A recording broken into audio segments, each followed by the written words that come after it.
नमस्कार, मैं Sudhanshu Sinha, SS news में आपका स्वागत है। आज हम वार्ड 16 में हैं। जी हाँ, कार्यक्रम है कहिए नेताजी। कहिए नेताजी कार्यक्रम के अंतर्गत हम आज वार्ड 16 में हैं। एक नए प्रत्याशी के साथ हम हैं, इनसे जानेंगे कि इनके वार्ड में क्या समस्याएं हैं। वार्ड नंबर 16 से प्रत्याशी नंद किशोर यादव जी के साथ हम हैं अभी बैठे हुए, और उनसे बात करेंगे और चर्चा करेंगे विभिन्न मुद्दों पे कि उनके वार्ड में कुछ क्या समस्याएं हैं और क्या समस्याएं जो अभी तक भी वो समस्या निवृत्त जारी है, उसका कोई निदान नहीं हो पाया है। सबसे पहले हम आग्रह करेंगे नंद किशोर जी से कि वो अपना परिचय सभी को दें। नंद किशोर जी, एसएस न्यूज में आपका स्वागत है। मेरा नाम नंद किशोर यादव, वार्ड नंबर 16 के प्रत्याशी।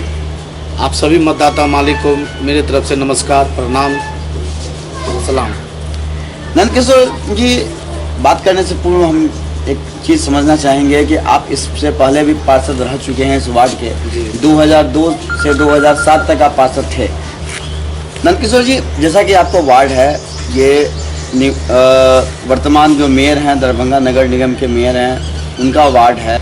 इस वार्ड में जो साफ सफाई की व्यवस्था है या लाइटिंग की जो व्यवस्था है, आप किस रूप में देखते हैं? कितना कारगर है? क्या दिखता है आपको? कुछ नहीं है, कुछ नहीं, बिल्कुल बेकार है, बकवास की बात है। ये मेयर रहते हुए भी अपने वार्ड को आदर्श वार्ड बनाना चाहिए, जो आज तक उनके किसी भी ऐसा प्रयास नहीं किया गया जो हमारे वार्ड को आदर्श वार्ड में गिनती किया जाता है।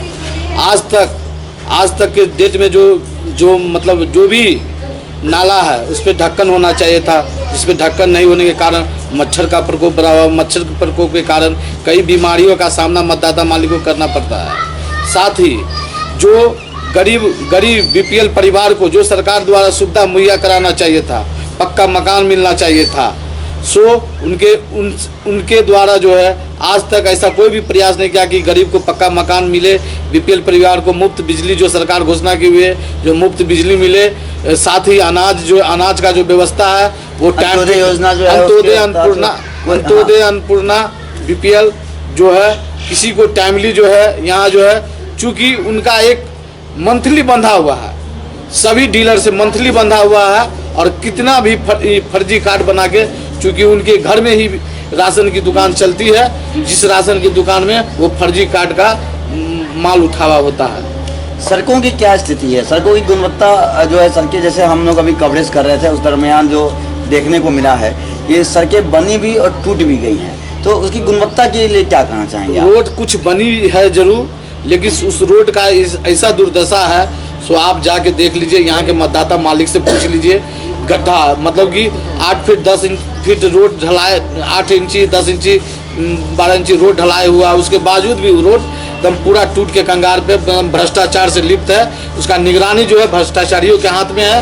वो जो मतलब रोड बनवाया गया उसको कोई सही ढंग से देख रेख नहीं किया गया, जिसके कारण वो रोड टूट कर जो है फंस गया, जर्जर हो चुका है, चलने लायक स्थिति उसकी नहीं है। अच्छा, सड़क के बाद हम आते हैं नाले पे।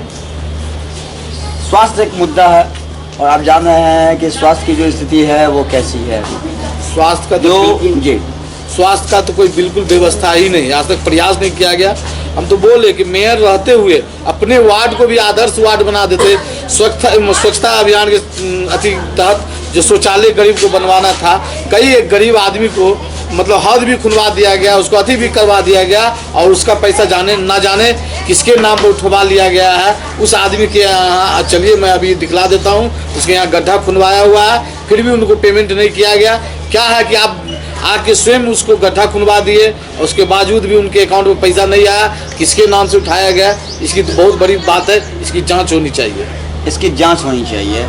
नालों का जो निर्माण हुआ है उस पर स्लैब नहीं पड़ा हुआ है, जिस कारण दुर्घटनाएं होने की संभावनाएं होती हैं। कि जैसे बारिश हुआ, अभी कुछ दिन पहले भी काफ़ी बहुत हैवी रेनफॉल हुआ था, उसमें काफ़ी पानी, मतलब नाला और सड़क का जो है वो दूरी मिट गया।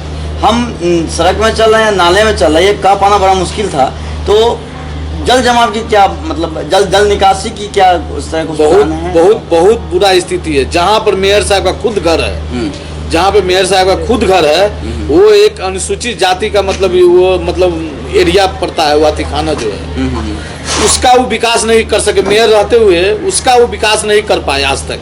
आज जाके देख लीजिए थोड़ा सा भी बारिश होता है तो घर घर में पानी घुस जाता है। उनके घर से निकलने के बाद पानी में लात रखना पड़ता है। 10 साल में अपने घर के पास जनता अगर आपको दोबारा मौका देती है, अगर आप जीत के सदन में जाते हैं, पार्षद बनते हैं, तो जल निकासी के लिए क्या विजन है आपके पास, क्या प्लानिंग है इस चीज़ को दूर करने के हम लिए? पूर्व में भी जो है जल निकासी की व्यवस्था किए हुए थे, जो यहाँ के मतदाता मालिक लोग जानते हैं। और अगर मतदाता मालिक का आशीर्वाद मुझे प्राप्त हुआ तो मैं ये वचन देता हूँ आपके माध्यम से, मैं सभी मतदाता मालिक को ये संदेश देना चाहता हूँ कि जो अच्छा से अच्छा इस वार्ड के लिए, आदर्श वार्ड बनाने के लिए जो प्रयास करने की बात कही जाएगी उसको हम करेंगे। और सरकार से लड़के, इससे पहले भी लोग देखे हुए कि हम लड़के ओवर ब्रिज बनवाए हुए हैं। आज शमशान घाट की जो कई वार्ड, कई पंचायत के लोग आके वहाँ शमशान घाट में अपने अति का जो है दान कर्म करते हैं। वहाँ का स्थिति था कि भैंट होना पानी हेल के लोग शमशान घाट जाते थे।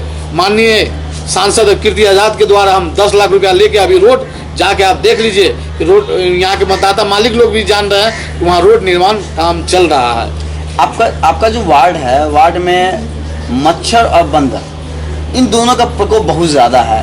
कई बार योजनाएं भी है कि लंगूर मंगाया जाएगा, उसके थ्रू जो है इस पर अंकुश लगाया जाए, बट वो अमली जामा उसको नहीं पहनाया जाएगा, वो सिर्फ पेपर पे ही रह गया, सिमट के रह गया। तो जब निगम में आप पार्षद बन के जाएंगे, इस मुद्दे को उठाएंगे? मैं अगर नगर निगम के अंदर अगर जीत गया, मतदाता मालिक का आशीर्वाद मुझे अगर प्राप्त हुआ, अगर नगर निगम जीत गया, तो सबसे पहले मेरा काम रहेगा कि जो बीपीएल परिवार मेरे वार्ड के अंतर्गत या पूरे नगर निगम के अंतर्गत है, उसके लिए लड़ाई लड़ेंगे और उसका जो नगर निगम द्वारा कर लिया जाता है उसका माफ कराएंगे। दूसरा मेरा रहेगा कि मच्छर और बंदर के लिए मैं लड़ाई लड़ूंगा। अगर नगर निगम में अगर मुझे रिस्पांस नहीं लिया जाएगा तो मैं इसको बहुत बड़े आंदोलन के रूप में, जो लोग मुझे जानते हैं कि मैं आंदोलन करते आया हूँ, करता रहता हूँ, छोटी छोटी समस्या पे मैं हमेशा जो है अपने मतदाता मालिक के साथ रहता हूँ। किसी भी विषय पर हर दुख सुख में मैं खड़ा रहता हूँ। हर दुख सुख में आप अपने जो मतदाता हैं, जो आपके वार्ड के निवासी हैं, उनके साथ हमेशा शामिल होते हैं, उनके दुख को शेयर करते हैं, उनके खुशी में शामिल होते हैं। आपके वार्ड में जो बिजली व्यवस्था है, अन्य वार्डों की तरह अगर देखा जाए तो इस वार्ड में भी बहुत सारे पोल है जहाँ पे कहीं पे भी जो है लाइटिंग की व्यवस्था नहीं दिख रही है। पूरा मोहल्ला अंधेरा गुप्त दिखता है। सड़कों, जो मेन सड़क है उसमें तो कुछ लाइट दिखता है, बट जो अगर अप्रोच रोड है और जो गली मोहल्ले हैं उसमें लाइटिंग की व्यवस्था नहीं है। लेकिन हर बार सुनने को मिलता है कि इतनी एलईडी मिली है, इतना CFL मिला है, इतना ये मिला है, पर वो दिखता नहीं है। आखिर वो जाता कहाँ है? कि मतलब इस पर आपने कभी विचार किया है या आपने कभी प्रयास किया है, जो निवर्तमान पार्षद हैं आपके वार्ड के, कि ये चीज़ें कहाँ हैं जिनके लिए ये सुविधाएं आई थी वो मिल नहीं पाया है? क्यों? हम तो कई बार प्रयास किए हैं, माननीय मतलब पार्षद महोदय से, नगर आयुक्त से, सभी लोग से संपर्क करते रहते हैं कि सर यहाँ नहीं लगा, इस मल्ला में नहीं लगा, यहाँ गली नाले में, तो बोलते हैं हो रहा है काम हो रहा है, लेकिन दिखने को मिलता नहीं है। सिर्फ मेन रोड में 2-4 लाइटें जो है दिखने को मिलता है, लेकिन गली जो मेन गांव मोहल्ला का जो गली है, जो अंधेरा से जूझ रहा है, उस गली में जो लाइट होना चाहिए, जैसे सो अभी तक नज़र नहीं आ रहा। आप तो देखिए, अब तो मतदाता मालिक के डिसीजन के ऊपर है कि अब आगे क्या होगा। कूड़े कचरे का उठाव होता है या नहीं आपके वार्ड में? आज तक मेयर रहते हुए लगभग 5.5 साल से लगातार मेयर रहते हुए ये एक स्थान नहीं बना सके वार्ड में कि कचरा को मतलब उठाव कहाँ पर किया जाए, मतलब रखाव जो गली मोहल्ले से अगर उसको निचोड़ के निकाल के कहाँ पर रखा जाए। डंपिंग ग्राउंड कहाँ बनाया नहीं हो पाई है। कभी उनके घर के दरवाजा के आगे रख दिया जाता है, कभी उनके घर के दरवाजा पर, जहाँ पर जो है बदबूदार महक आती है और लोग परेशान रहते हैं। 2 दिन पर, 4 दिन पर, 10 दिन पे जो है कभी कतार उठता रहता है। तो इससे तो बीमारी, स्वास्थ्य पे काफी असर पड़ता है। काफी लोग तरह की बीमारी से जूझ रहे हैं। जल जमाव के कारण मच्छरों की जो है बहुत ज़्यादा संख्या संख्या होती है। वो क्या छिड़काव वगैरह या फिर उसके निदान? कभी नहीं प्रयास कभी नहीं प्रयास से आज तक तो हम ये देखे भी नहीं मेयर के मतलब अति से की माध्यम से कि ये छिड़काव किया जाए, मच्छर का प्रकोप बढ़ गया है ऐसे कभी तो उनका अति भी नहीं। APL BPL कार्ड की क्या है ना, बहुत बुरा है। फर्जी कार्ड सारा बहुत ज़्यादा बना हुआ है फर्जी कार्ड पर जो एकदम हाँ उसका माल उठाव किया उसका जाता उठाव जो है वो तो उन्हीं की निगरानी में हो रहा है। किनके द्वारा होता है, मतलब पार्षद की निगरानी में हो रहा है, पार्षद की निगरानी में हो रहा है, बिचौलियों के द्वारा बिचौलियों के द्वारा किया जा रहा है। अच्छा, और ये लिटरेसी रेट क्या है? जो जैसे आपका वार्ड है उसमें ब्राह्मण्स हैं, यादव जी हैं, पासवान जी हैं, सभी लोग हैं, तो ये जो शिक्षा का स्तर है शिक्षित उसमें कितना है? जैसे आपके वार्ड में स्कूल भी होंगे, स्कूल भी होंगे, तो उन सभी जो का क्या है, मतलब एजुकेशन का स्तर क्या है? स्कूल है लेकिन जिस तरह से निगरानी होना चाहिए, जो गरीब बच्चा स्कूल जाता है उसके देखिए मिड डे मील में एक आम शिकायत आती है कि जो रजिस्टर होता है, रजिस्टर पे प्रिंसिपल्स के द्वारा या जो शिक्षक उनके द्वारा जो होता है 400-500 बच्चे का अटेंडेंस बनाया जाता है, लेकिन बच्चे वहाँ पे 100-150 होते हैं। तो आखिर ये जो डिफरेंस 300-350 बच्चों के भोजन का जो डिफरेंस होता है वो आखिर कहाँ जाता है? उसकी मॉनिटरिंग कैसे? मॉनिटरिंग तो अध्यक्ष तो माननीय पार्षद होते हैं जी, तो पार्षद के द्वारा कोई निगरानी नहीं किया जाता है, कोई लूट में बराबर कैसे डाल रहे हैं? आपका कहना है कि लूट अगर हो रही है तो कहीं ना कहीं पार्षद का इन्वॉल्वमेंट है। अगर वो पार्षद चाहे तो वो उसमें एक भी उसमें जो है कोई काम जो है गलत काम नहीं किया जा सकता है। उनका इन्वॉल्वमेंट जब तक है तभी कोई कर पाता है। मतलब कहीं ना कहीं से उनको एक परोक्ष रूप से जो है एक ऐसा प्राप्त है कि आप जो है इस तरीके से कर रहे हैं तो आप करें, और जो ये आपका आरोप है। जो शिक्षा व्यवस्था है सरकारी स्कूल का, टीचर है जिसका निगरानी, जिसका अध्यक्ष माननीय पार्षद होते हैं, कभी आज तक तो हम लोग देखे नहीं कि कभी स्कूल में झांकने गए हैं कि क्या बच्चा पढ़ रहा है, बच्चा को भोजन सही मिल रहा है, जो सही मापदंड से जो है बच्चा को खाना मिल रहा है, आंगनबाड़ी केंद्र ढंग से चल रहा है, किसी पे उनको निगरानी करते हुए देखे ही नहीं है। क्या बात है सो तो वही जानेंगे।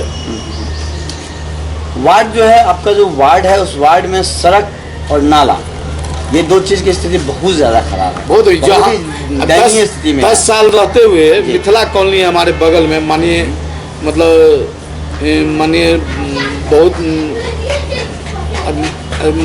लोग हैं जो मिथिला कॉलोनी कहा जाता है।